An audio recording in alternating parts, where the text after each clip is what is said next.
If you ask the average person, people don't think you should have some kind of criminal result from the use of marijuana, you know?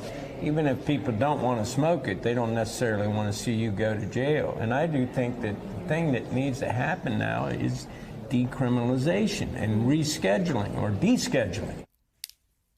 Iconic actor and longtime cannabis advocate Woody Harrelson on marijuana reform. You heard him talk about the push to deschedule the drug entirely.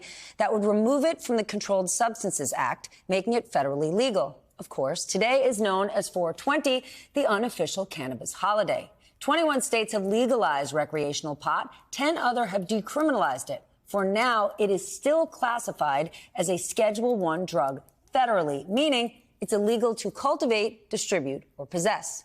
Joining me now to discuss, Natalie Fertig, a cannabis policy reporter for Politico. Let's get right into this because a Pew survey last year found that 59% of Americans think pot should be legal, period. And another 30% say it should be legalized for medical use only. So where do things stand on the federal level? Yeah, so one of the things that's happening in Congress is that Congress is much slower to adopt the things that Americans want. We've seen this before. We saw it with gay marriage, which is something that has often, by pollsters, been compared to cannabis in terms of how quickly American sentiment changed. Just 10 years ago, only 50% of Americans were in favor of cannabis legalization. And now, you know, like you said, you've got 59 on Pew, you've got 68 in Gallup.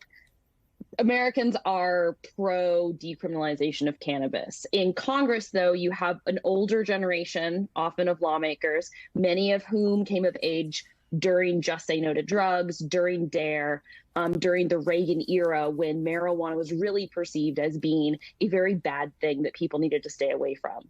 And like Woody Harrelson said in that clip, while not a lot of people want to smoke pot, a lot of people don't think people should be criminalized for pot anymore. And there's a disconnect between Americans and Congress for sure. Well, let's talk about the bud business, because there's a lot of talk today about the Safe Banking Act working its way through Congress. It would basically finally allow banks to do business with companies operating in states where pot is legal. Explain to us why this is so important, and specifically, as long as this thing is a Scheduled I drug, how businesses get double taxed.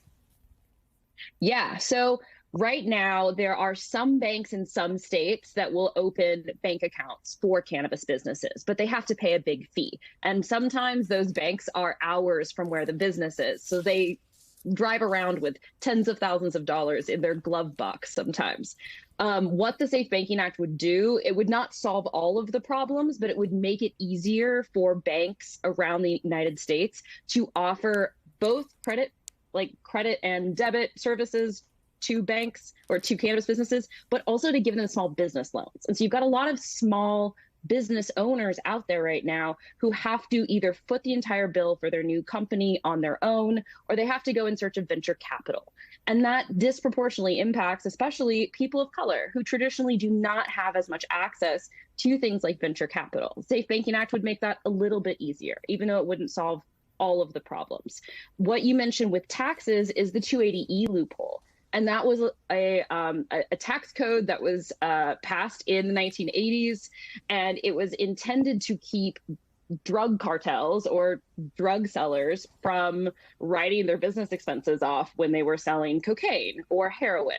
However, because cannabis is a Schedule I drug, it also applies to cannabis. So you've got dispensaries that are functioning within legal markets in places like Washington State or California that can't write off their payroll expenses or the things that they purchase for their dispensary. And so they're paying incredibly high taxes. And that's actually having a really big impact on the cannabis industry. A lot of them are losing money still, even though a lot of people are buying marijuana. Every other business can write off their expenses, just not cannabis businesses.